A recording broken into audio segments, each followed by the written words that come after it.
Hey guys, welcome back to Medical Coding with Blue. Today is Letters to Blue. If you are brand new to my channel, welcome. I am Blue, I'm a medical coder.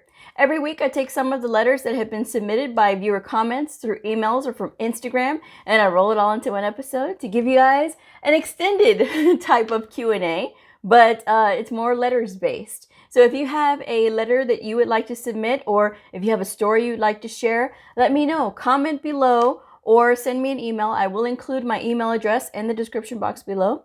Thank you to everybody who submitted their letter, and let's get started. All right, first letter. Okay, here we go. Hi, Blue. I'm still in the process of trying to find a good school to attend, preferably online. I was curious if you know anything about this online school. I'm not going to say the name of the school, okay? Or if you know anyone who has attended. I'm very skeptical because I was indecisive between this online school and AHIMA's 13-course program. I eventually want to be able to sit for my CCS, and that is a Certified Coding Specialist, and that is a credential offered with the American Health Information Management Association. Preferably surpass the CCA, which is a Certified Coding Associate, also offered with AHIMA, and go straight for the CCS.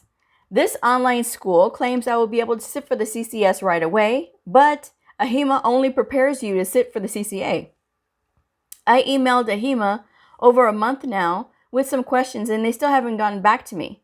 However, when I emailed this online school, they got back to me right away. I think that's something to be aware of, but I was curious if you knew anything about them and if that would be a good choice for me to start medical coding. So here's the thing. There's a few things wrong with this email. There's a few things that are not facts, okay? Let me clarify some things for you guys. First of all, the 13-course program on the AHIMA website does prepare you to sit for either the CCA, which is a Certified Coding Associate, or the CCS, the Certified Coding Specialist. So the reason that they say that they prefer you to have some experience in coding already before you sit for this exam is because this exam is very tough. You do have to have some kind of strong grasp of what is actually happening in inpatient side and outpatient side. Because I did ask the viewer if she understood what the difference is between these two credentials. The CCA does have some inpatient questions on it. However, the CCS is more in-depth and more involved. That is why they want you to have experience before you sit for that one, because it is considered advanced. But the thing is, you have to, when you're looking up these programs, you really do need to do your research. And the viewer said that they had emailed AHIMA and they hadn't heard anything back. You have to be very proactive when you're trying to get information from an association like this. If she didn't get a response from them by email, pick up the phone and call the customer service hotline, because you never know what is happening with the email systems. Sometimes, emails don't go through, or maybe it was just down, or maybe there was updates and maybe people just didn't get back through. So AHIMA shouldn't be judged for not getting back to the viewer right away. And as for the online school that she wants to attend, of course they're going to email her back right away. These are for-profit schools that are wanting your money, all right? So that is why they would get back to her right away. But the thing is, again, AHIMA shouldn't be counted out just because they didn't answer one email, okay? So I will say that about them. And yes, sometimes when you have to be on hold with them, sometimes it's a little while and sometimes it's really quick. So it does depend on when you're calling in. And that is something else that everybody should be aware of, okay? So it's people manning these phones. But again, remember, we are in the middle of a pandemic still. So this impacts the association as well and their ability to be able to staff people, okay? So just something else to take into consideration, all right? And the other thing that I wanted to say is when you are looking to take a certification, you really do have to understand what you're getting yourself into and the depths and the knowledge base that you're going to have.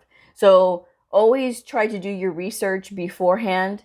And with these other schools that are online, they're going to tell you a lot of things that are very positive. Okay, so they're going to be very catering to you because they want you to go to their school. But make sure that you ask them questions. Make sure that you know what you're going to get out of it if you are having to pay for this out of pocket, or if you're going to take a student loan out. Know what you're getting for your dollar. All right, so that is my biggest bit of advice on that one. But always understand what you're going to get into before you get into it. And people do ask for the CCA, just so everybody's aware. I currently hold a CCA, and there is nothing wrong with it. You know, I've been able to successfully get 4 positions with a CCA, and each one better than the last one. So that is something that you all should know. I have done many videos about job listings explained.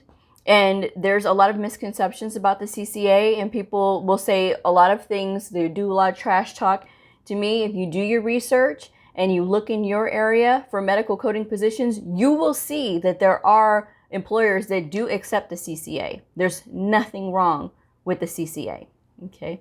And so next letter. So I did a video on the CBCS, and the CBCS, if you don't know, is a Certified Billing and Coding Specialist, and that is offered with NHA, National Health Career Association. I think I got it right. Okay. So these were comments from there, and then somebody else had posted something else. So this is one of the comments from the video. They said, I'm going to a Polytech Adult Education Center, and I'm in the medical billing and coding class, and we are going over medical insurance and anatomy and pathophysiology and medical terminology. We also have the program for medical coder, but they want you to have experience before you take that program. That's why I didn't take that program for that. I've never done medical coding, but I have been in the medical field for over 17 years as a patient care tech / CNA and unit secretary.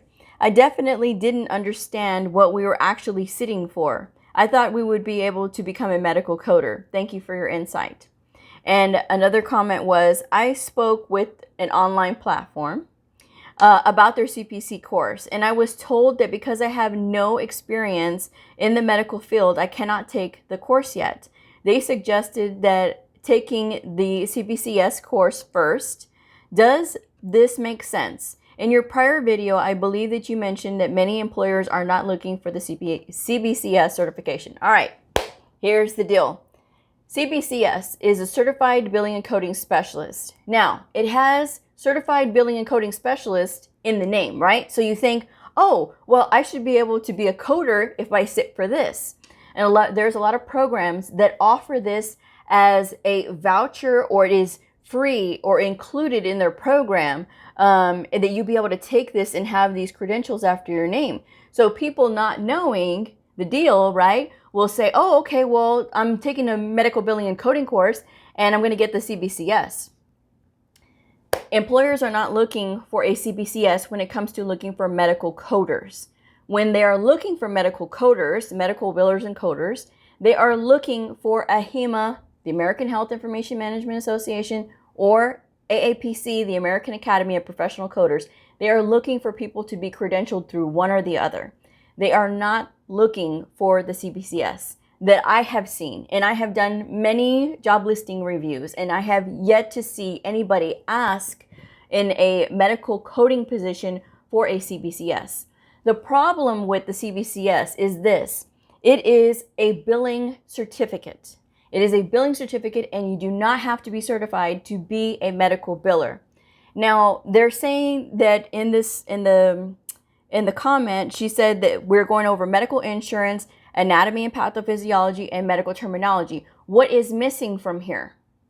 The coding, the procedure coding, inpatient or outpatient, that's what's missing.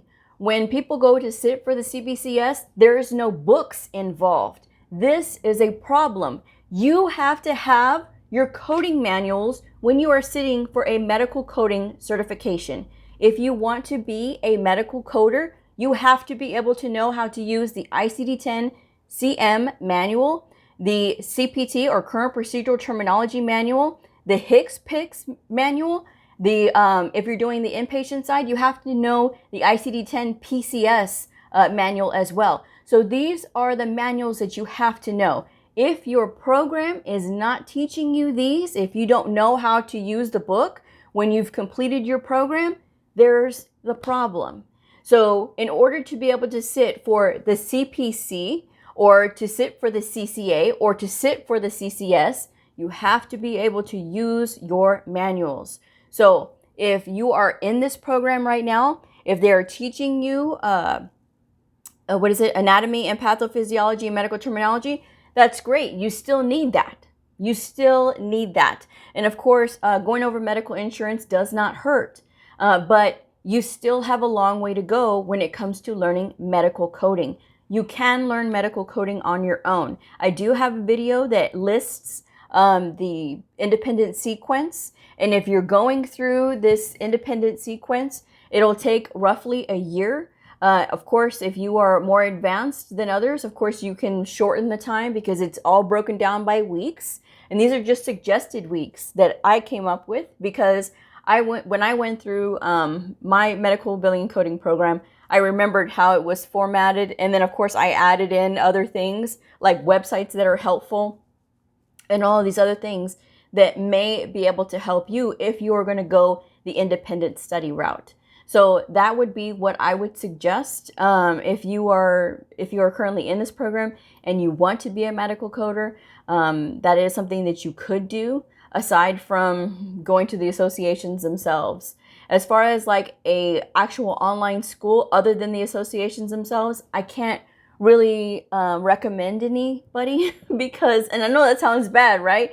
Well, what program did you go through? I went to a trade school and they had the program online. So, you know, there's no way for me to really vouch for anybody and really say, well, I've gone through this program. And so I can really tell you guys that this is great. I do recommend the associations themselves because it's directly with the associations themselves.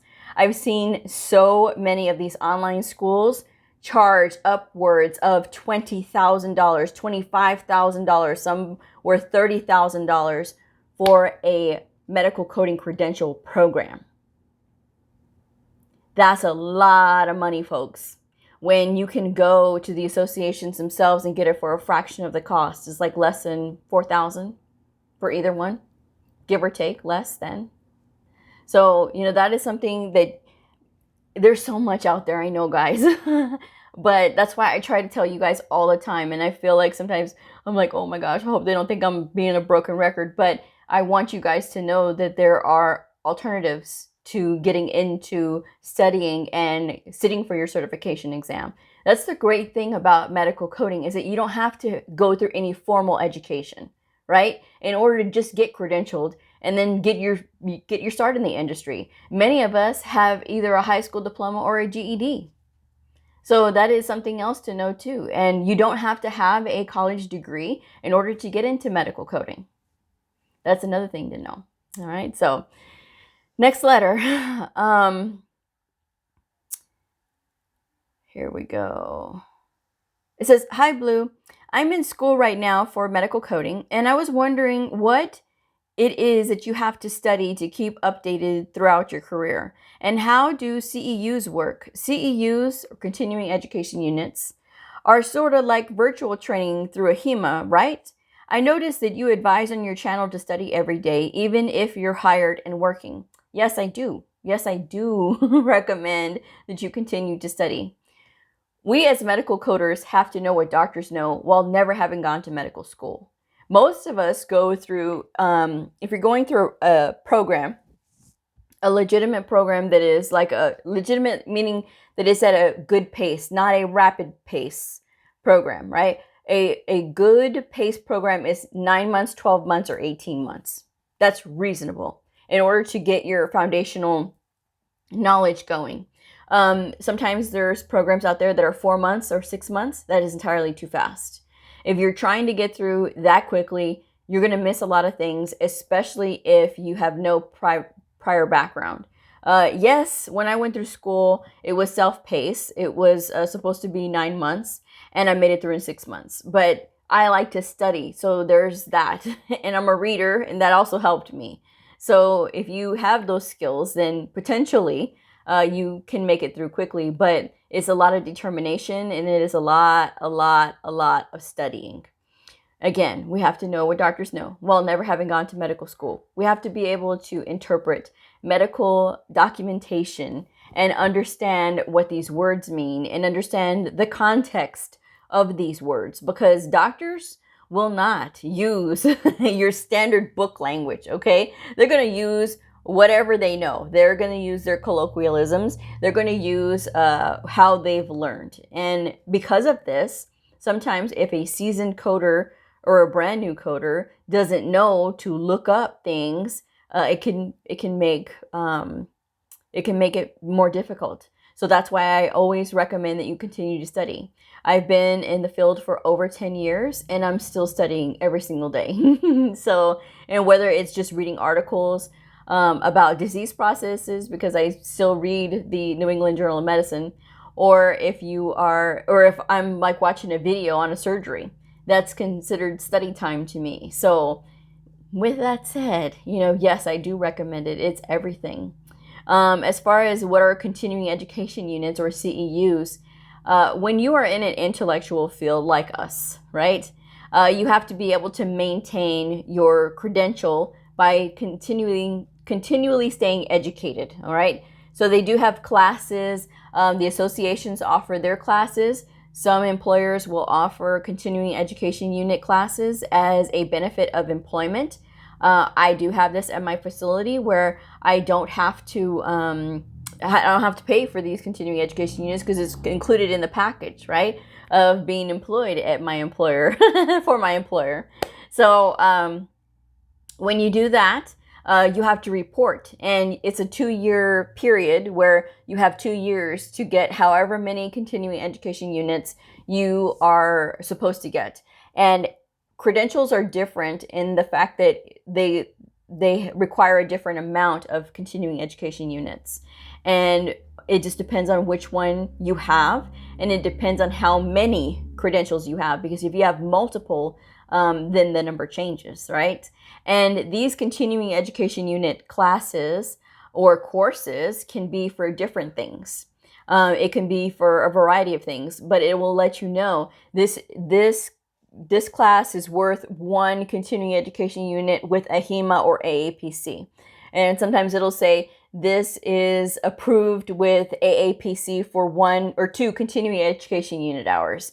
And if you're with AHIMA, AHIMA will accept those that have been granted by AAPC. So that's a really good thing about them, that they're flexible there. So that's just something to know. And, that's just what we have to do. And you have to report them within the time. And it will let you know on the website when you have to report your continuing education units.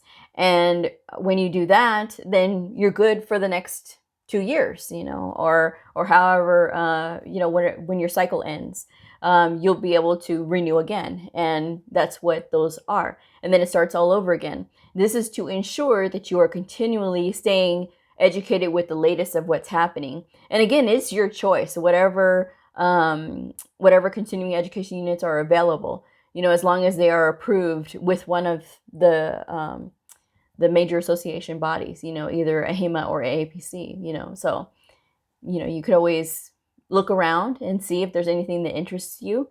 When I did go to conference, I would get a bunch of continuing education units because that's what you do.